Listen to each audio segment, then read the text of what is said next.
Hello friends, तो आप लोग देख पा रहे होंगे यहाँ पे इम्पोर्टेंट क्वेश्चन एक हमारा है डबल एंड ट्रिपल इंटीग्रल का। तो कुछ इवेल्युएट करनी है उसकी, हमारी जो है क्या बोलते हैं लिमिटिंग पॉइंट जो है वो दी हुई है। ठीक है, कहाँ से टेंस करेगा, A tense to B, B tense to C. मतलब यहाँ पे जो x है तो x कहाँ से कहाँ टेंस करेगा, 3 to 4 और 1 to 2 जो है y टेंस करेगा। ठीक है, एक्स और वाई के रिस्पेक्ट में हम लोग को इंटीग्रेशन करना है। तो कैसे करेंगे, तो चलिए हम लोग देखते हैं। उससे पहले मेरे चैनल पे जो भी नए, प्लीज चैनल को सब्सक्राइब कर लीजिएगा, और जो भी पिछला वीडियो नहीं देखे लेक्चर 1 और लेक्चर 2 जरूर देख लीजिएगा। बहुत ईजी है डबल इंटीग्रल, ट्रिपल इंटीग्रल। ठीक है, बहुत ईजी है।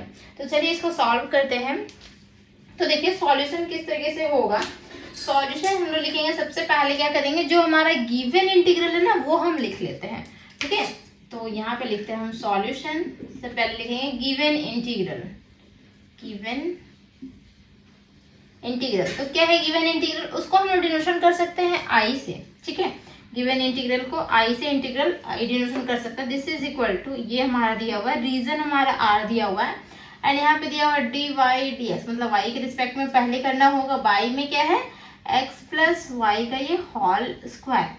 ठीक है, एंड ये रीजन दिया हुआ है दिस वन। आप रीजन भी लिखेंगे कि ये हमारा दिया हुआ है। ठीक है, क्योंकि एग्जामिनर के पास कॉपी रहेगा, बट क्वेश्चन में मतलब आंसर, क्वेश्चन तो लिखना नहीं चाहिए, आंसर डायरेक्टली आंसर लिखिए, तो आंसर में ही डायरेक्टली क्वेश्चन को हम लोग उतार देंगे तो हमारा आंसर में आएगा। ठीक है, तो देखिए देन तो रीजन देख पा रहे हैं क्या होगा, x का जो रीजन होगा 3 से 4 होगा, y का रीजन 1 से 2 होगा।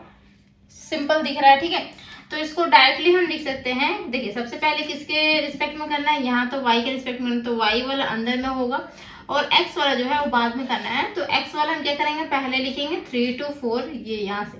ठीक है, फर्स्ट वाला हम लोग नीचे से लिखते 3 to 4, एंड ये जो होगा 1 to 2 होगा। यहाँ होगा d y d x upon में x प्लस वाई का ये होल स्क्वायर। अब देखिए इंटीग्रेशन पता है, 1/x का इंटीग्रेशन पता होगा, बट 1/x स्क्वायर का इंटीग्रेशन पता है। 1/x स्क्वायर का अगर इंटीग्रेशन पता रहेगा तो ये इंटीग्रेशन आप बना सकते हैं इजीली। ठीक है, क्या होता है देखिए, इसका सिखाते हैं लॉजिक। क्या होता है कि 1/x को हम लोग क्या लिख सकते हैं, x का पावर -1। 1/x स्क्वायर को क्या लिख सकते हैं, x का पावर -2 लिख सकते हैं। ठीक है, सिंपल। इसी तरीके से ये जो है वो 1/x प्लस वाई का ये होल स्क्वायर है, इसको हम लोग क्या कर सकते हैं, इस फॉर्मेशन में लिख सकते हैं, दिस वन इस फॉर्मेशन में, मतलब ऊपर चला जाएगा और पावर जो होगा वो माइनस में हो जाएगा, होगा ना। ठीक है, तो उस फॉर्मेशन में हम लोग लिख सकते हैं। तो आप यहाँ डायरेक्टली कर सकते हैं या इसको चेंज करके आप लिख सकते हैं। पहले लिख लीजिएगा तो लगेगा कि हाँ इजी है, बाद में समझने में थोड़ा सा अच्छा होगा। ठीक है, d y upon d x. अब देखिए, अब इसका इंटीग्रेशन, मतलब इसका इंटीग्रेशन जो होता है वो क्या होता है, इंटीग्रेशन में क्या होता है 1 ऐड होता है। ठीक है, हमेशा पावर में 1 ऐड होगा, और जो भी पावर बनेगा वो भी डिनोमिनेटर में भी वही पावर रहता है। तो यहाँ इंटीग्रेशन जो होगा वो क्या होगा, इसका रिजल्ट जो आएगा वो आएगा कुछ इस तरीके से कि x का पावर -2 और यहाँ पावर में 1 ऐड होगा। इधर दिख रहा है कि नहीं वो मुझे एक बार चेक कर लेना होगा, इधर दिख रहा है। तो देखिए यहाँ पे -2 और +1 ये ऐड कर लिया, और ये जो यहाँ हुआ, ठीक है, -2 + 1 हो जाएगा। तो यहाँ पे देख पा रहे हैं यहाँ क्या होगा, -2 + 1 क्या हो गया -1, एंड ये जो है क्या हो गया -1। तो -1 ही जो डिनोमिनेटर में हम उसको ऊपर लिख सकते हैं, सिंपल ऐसे लिख सकते हैं -1। ठीक है, या तो माइनस लिख सकते हैं, -1 ऐसे लिख सकते हैं, और फिर आगे क्या x का पावर -1। x का पावर -1 को फिर हम 1/x लिख सकते हैं, तो मतलब क्या हुआ दिस वन ऐसे लिख सकते हैं -1/x। सिंपल, ठीक है ना। इसी तरीके से आप इसका इंटीग्रेशन कर रहे हैं, तो इंटीग्रेशन में क्या होगा, ये कंप्लीट इसका इंटीग्रेशन करेंगे y के रिस्पेक्ट में, ये वाला टर्म। ठीक, तो ये जो है वो 3 to 4 रहेगा ही। तो यहाँ हो जाएगा x का पावर, देखिए सॉरी x का पावर बोले x प्लस वाई हो जाएगा। ठीक, एंड -2 है तो -2 में +1 ऐड करेंगे तो -1 हो जाएगा। तो यहाँ पे हम -1 लिख सकते हैं ये, और माइनस जो होगा यहाँ, नहीं तो डिनोमिनेटर में सिंपल डिनोमिनेटर में -1, या फिर क्या कर सकते हैं आप, यही चीज को इस फॉर्मेशन जैसे यहाँ बताया ना वैसे ही यहाँ बता दे रहे हैं, माइनस यहाँ पे प्लस हो जाएगा -2 + 1, एंड इसकी लिमिटिंग पॉइंट जो है वो क्या है 1 to 2, और यहाँ पर dx बच जाएगा। देखिए इसको हम लोग किया इंटीग्रेशन ऐसे। ठीक है, ये एक वेरिएबल है, यहाँ 2 वेरिएबल साथ में चल रहा है बस, और कुछ भी डिफरेंस नहीं है, पता चल रहा है ना। ठीक है, देन ऊपर इरेज कर देते हैं। देखिए यहाँ इरेज कर रहे हैं, ठीक है, यहाँ पे लिखा ये टर्म। तो यहाँ पे क्या करना है, ये -2 + 1 कितना हो गया, -1। तो -1 को सिंपल यहाँ पे हम लिख सकते हैं इस तरीके से कि 3 to 4 है ये माइनस, एंड यहाँ देखिए x + y, यहाँ पे भी क्या होगा, पावर में -1 होगा। -1 को फिर हम क्या लिख सकते हैं, अपॉन में लिख सकते हैं दिस वन x + y, ऐसे लिख सकते हैं। एंड इसकी लिमिटिंग पॉइंट जो होगी वो क्या है, 1 to 2, और यहाँ पे हमारा सिंपल dx है, ठीक है, ये हमारा हो गया। ठीक, कोई दिक्कत है, देखिए इसका इंटीग्रेशन करेंगे तो रिजल्ट तो हमारा -1/x आ रहा है, तो वही हुआ ना, रिजल्ट हमारा क्या है, इसका इंटीग्रेशन किए तो रिजल्ट हमारा -1 में क्या है, x + y, सिंपल, ठीक है। देन अब क्या है ना, y की जगह पे हमें पुट आउट करनी है 2 and 1। तो सबसे पहले किसको पुट आउट करते हैं, 2 को पुट आउट करेंगे या 1 को पुट आउट करेंगे, ये पता होना चाहिए, ठीक है। 3 to यहाँ पे आया 4, एंड देन उसके बाद -1, ठीक। यहाँ पे क्या होगा, आप माइनस को ना बाहर रख सकते हैं, या फिर आप इसी को साथ में लेके चल सकते हैं। यहाँ पे बाहर मतलब यहाँ पे, ठीक है, ब्रैकेट के बाहर कर सकते हैं।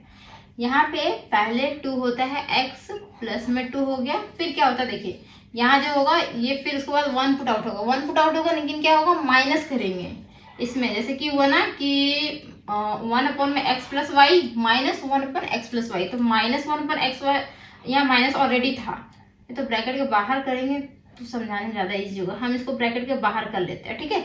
माइनस बाहर कर लिए, तो ये 1/x + y, तो y की जगह पे हम 2 पुट आउट कर दिए। फिर फॉर्मूला में होता है यहाँ नेगेटिव, ठीक, और 1 फॉर्म में क्या होगा, यहाँ पे x + 1 होगा, ये टर्म होता है dx, ये फॉर्मूला में होता है, ठीक। एक बार 2 पुट आउट करेंगे, फिर उसके बाद माइनस, फिर यहाँ पे 1 पुट आउट करेंगे, ठीक है। देन दिस इज, ये हमारा 3 to 4 हो गया। अब देखिए ब्रैकेट के बाहर करेंगे तो क्या होगा, -1 में x + 2, एंड ये माइनस माइनस प्लस हो जाएगा, 1 में x + 1 इंटू dx, ठीक, ये टर्म हमारा निकल के आया ना, ठीक है। Then this is equal to, अब क्या होता है देखिए, 1/x का हम पहले ही फर्स्ट में बोले थे ना, 1/x का इंटीग्रेशन पता है, 1/x का इंटीग्रेशन होता है log x, ठीक है। बट वही 1/x² का इंटीग्रेशन क्या होता है, तो 1/x² का इंटीग्रेशन जो होता है वो क्या होता है, यहाँ दिख रहा होगा, यहाँ इंटीग्रेशन कर देते हैं, ठीक है। इसका क्या होता है, -1/x होता है, ठीक। तो देखिए दोनों में डिफरेंस देखिए, 1/x का log x होता है, 1/x² का क्या होता है, -1/x होता है, ठीक है, याद रखिएगा हमेशा। और किस तरीके से निकलता है वो भी हम बताए हुए हैं, ठीक, अभी जस्ट बताएं। तो देखिए यहाँ पे क्या होगा, -1/x + 2 है, ठीक है, यहाँ प्लस में है, तो क्या करेंगे, यहाँ माइनस तो रहने दीजिए, माइनस को क्या कर सकते हैं, कुछ भी नहीं कर सकते हैं, ठीक है। तो 1/x + 2 है, तो मतलब 1/x है ना, तो 1/x को हम लोग क्या लिख सकते हैं, log x, सिंपल, ठीक है। तो ये तो हमारा माइनस में हुआ, और यहाँ पे क्या हो जाएगा हमारा log x की जगह पे x + 2 है, ठीक, इसके साथ माइनस है इसलिए माइनस हो गया। एंड देन फिर ये क्या है हमारा, ये हो जाएगा log x + 1 हो गया। एंड इसके लिमिटिंग पॉइंट कभी भी भूलिएगा मत, लिमिटिंग पॉइंट है 3 to 4, लिमिटिंग पॉइंट हो गया 3 to 4, ठीक है। देन बस वैल्यू यहाँ पे पुट आउट कर देनी है, ये पॉजिटिव है, माइनस कैसे दे दिए, ये इसके साथ नेगेटिव, ये पॉजिटिव है, सिंपल, ठीक है। जिसके जो भी यहाँ साइन रहेगा वो साइन एज इट इज उतर जाएगा, इस पर साइन में कोई डिफरेंस नहीं होगा, बस लॉग लग जाएगा आगे, ठीक है। तो लॉग यहाँ पे हो गया हमारा x + 2, और यहाँ पे log x + 1। Then value put out करनी, पहले 4 पुट आउट करनी, देन उसके बाद 3, और भी क्या माइनस करना होगा। तो हम यहाँ पे क्या कर सकते हैं, इस जगह पे यहाँ पे तो समझा दिए ना, माइनस ब्रैकेट लेके हम समझा दिए, मतलब -1 जो है वो ब्रैकेट के बाहर लेके समझा दिए, ठीक। यहाँ पे हम नहीं लेते हैं, डायरेक्टली एज इट इज, मतलब डायरेक्ट करते हैं, ठीक है। तो क्या होगा, -log x + 2 होगा, और माइनस माइनस फॉर्मूला में प्लस हो जाएगा, और यहाँ पे क्या होगा, log x + 2 लिख रहे हैं यहाँ पे, 4 + 2, एंड यहाँ पे जो है वो 3 + 2, ये हो जाएगा, ठीक। तो ये तो इसके लिए बना, फिर इसके लिए बनेगा, तो इसके लिए क्या होगा, यहाँ पे होगा हमारा log 4 + 1 एंड -log 3 + 1, ये होगा ना, देखिए पूरा कंप्लीटली ये निकल के आएगा, ठीक है। देन तो यहाँ पे देख रहे हैं, लॉग पॉजिटिव वाला को हम पहले लिखते हैं, नेगेटिव वाला को बाद में लिखते हैं, क्योंकि फॉर्मूला होता है हमारा, यहाँ पे हम लिखते हैं क्या, log a माइनस बी होता है हमारा log a बाई बी, ठीक है, log a माइनस बी हुआ तो, ठीक, log a by B.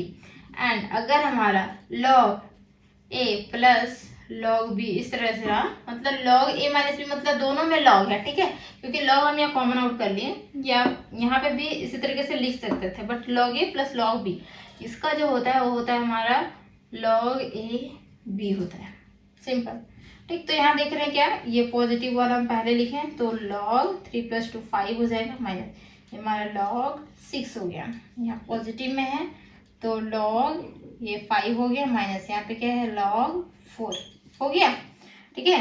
Then ये नीचे दिख रहा है, थोड़ा सा मैं देख लेती हूँ, इधर ही दिख रहा है।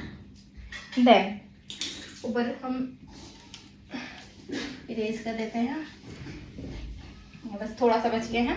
क्या करना है, log a minus log b क्या होता है, log a minus log b, log a by b, ठीक है, यहाँ ये प्लस है, फिर उसके बाद क्या है log a minus log b क्या होता है log a बाई b होता है, ठीक। देन अब देखिए log a plus log b, log a plus log b क्या होता है log a multiply with log b, जो कि हमारा क्या रिजल्ट है 5 × 5 किसी से कैंसिल आउट हो रहा है क्या, कैंसिल आउट तो नहीं हो रहा है, 5 × 5 25 और ये 6 × 4 बस हो गया। This is the answer log 25/24। तो अगर log का वैल्यू अगर दिया हुआ रहेगा बुक में तो आप आंसर दे दीजिएगा, मतलब क्वेश्चन में दिया हुआ रहेगा तो आंसर दे सकते हैं, नहीं तो आंसर यहीं पे छोड़ सकते हैं, 100% सही है आंसर। तो उम्मीद है कि बहुत अच्छे से क्लियर हुआ होगा, कहीं भी अगर सिंगल डाउट हुआ होगा तो जरूर कमेंट करके पूछ लीजिएगा। एंड अगर थोड़ी सी भी वीडियो हेल्पफुल रहेगी तो प्लीज़ चैनल को सब्सक्राइब कर लीजिएगा और वीडियो को शेयर कर दीजिएगा। And tata bye bye.